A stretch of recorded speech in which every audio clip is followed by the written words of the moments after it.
إن الحمد لله والصلاة والسلام على رسول الله أما بعد فأعوذ بالله من الشيطان الرجيم بسم الله الرحمن الرحيم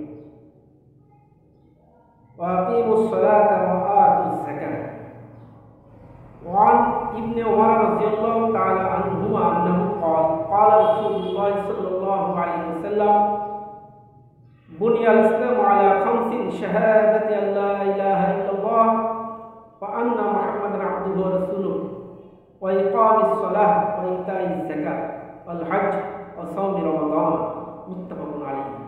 সম্মানিত দর্শক মণ্ডলী, আজকে আমি আপনাদের সামনে যাকাতের বিষয়ে কিছু গুরুত্বপূর্ণ কথা আলোচনা করতে চাচ্ছি। সেটি হলো যাকাত ইসলামের 5টি ভিত্তির একটি গুরুত্বপূর্ণ স্তম্ভ বা ভিত্তি। হাদিসের ভিতরে নবী সাল্লাল্লাহু আলাইহি ওয়াসাল্লাম বলেছেন, হাদিস কানা বুখারী এবং মুসলিম শরীফের ভিতরে বর্ণিত আছে, উল্লেখ আছে। হযরত ইবনে ওমরের হাদিস, নবী সাল্লাল্লাহু আলাইহি ওয়াসাল্লাম বলেন, ইসলামের ভিত্তি 5টি জিনিসের উপর। 1 নম্বরে কালেমা, 2 নম্বরে নামাজ, 3 নম্বরে যাকাত, 4 নম্বরে হজ, 5 নম্বরে রমজান। এর গুরুত্ব অপরিসীম। কুরআন ও হাদিসের বিশ্লেষণ করলে পাওয়া যায় যে যেখানেই নামাজ সেখানেই যাকাত। যেমন কোরআনে কারীমের ভিতরে যত জায়গায় খুঁজবেন ফাকিমুস সালাতা ওয়া আতুজ যাকাত, নামাজ কায়েম করো, যাকাত প্রদান করো। হাদিসের ভিতরে উল্লেখিত হাদিস যেটি আপনাদের সামনে তেলাওয়াত করেছি, সেখানে কালেমা, তারপরে নামাজ, তারপরেই যাকাত, হজ না রমজান। তাহলে বোঝা গেল, কোরআন হাদিস বিশ্লেষণ করলে বোঝা যাচ্ছে যে নামাজের এবং যাকাতের সম্পর্ক গভীর সম্পর্ক, একটি অপরটার সাথে গভীর একটা মিল আছে, গভীর একটা সম্পর্ক রয়েছে। যেমন ভাবে দেহের সম্পর্ক রুহের সাথে, রুহের সম্পর্ক দেহের সাথে। তো রুহ ব্যতীত কোন দেহ অচল, সচল নয়, অচল। আর দেহ না থাকলে রূহ কোনো প্রয়োজনীয়তা নেই। তেমনি ভাবে যদি আমি নামাজ পড়ি, রোজা রাখি, হজ করি, কিন্তু যাকাত যদি আমি প্রদান না করি, তাহলে ওই নামাজের পূর্ণতা আসবে না। ওই নামাজটা কেমন যেন অচল হয়ে থাকবে।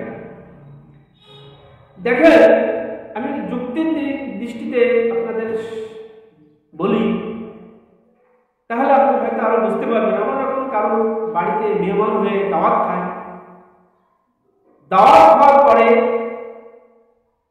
আমাদেরকে দধি, মিষ্টি অথবা পান, সুপারি ইত্যাদি খাওয়ানো হয়। কেন খাওয়ানো হয় জানেন? যে খাবারটা অপরিপূর্ণ না থাকে, পূর্ণতা লাভ করে।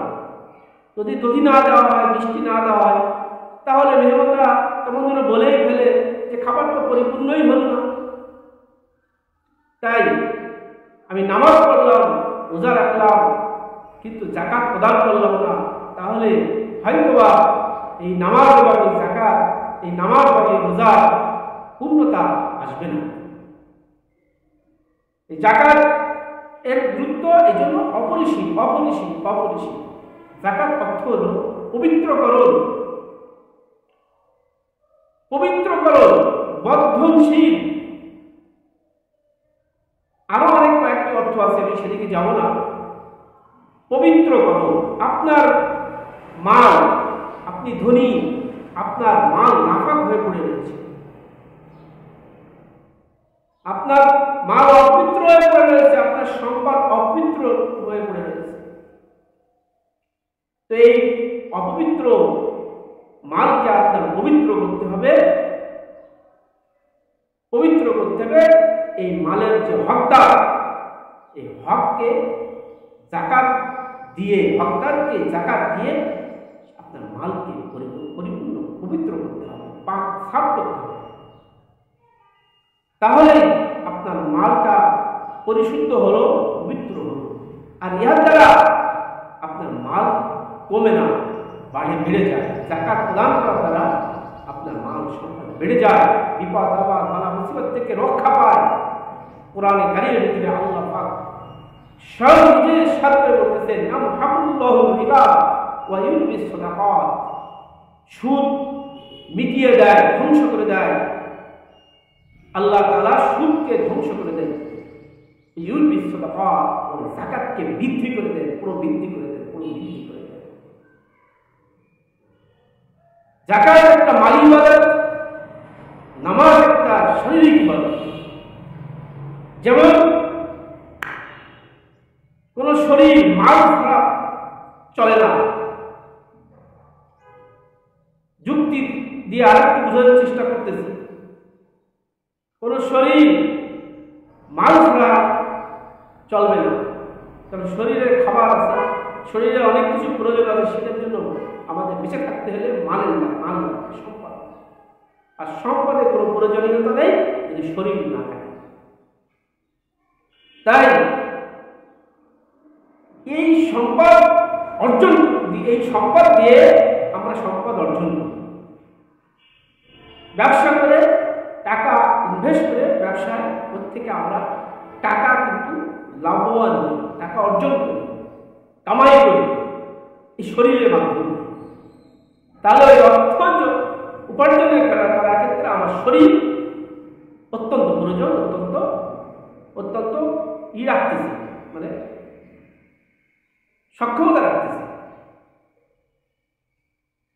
তাই মাল এবং সম্পদ আর এই শরীর, তার শারীরিক ইবাদত আর মালি ইবাদত একটা এমনভাবে জড়িত যে শারীরিক ইবাদতটা অপূর্ণই হয়ে যাবে যদি মালি ইবাদত না করা হয়, অর্থাৎ যাকাত সঠিকভাবে পালন না করা হয়।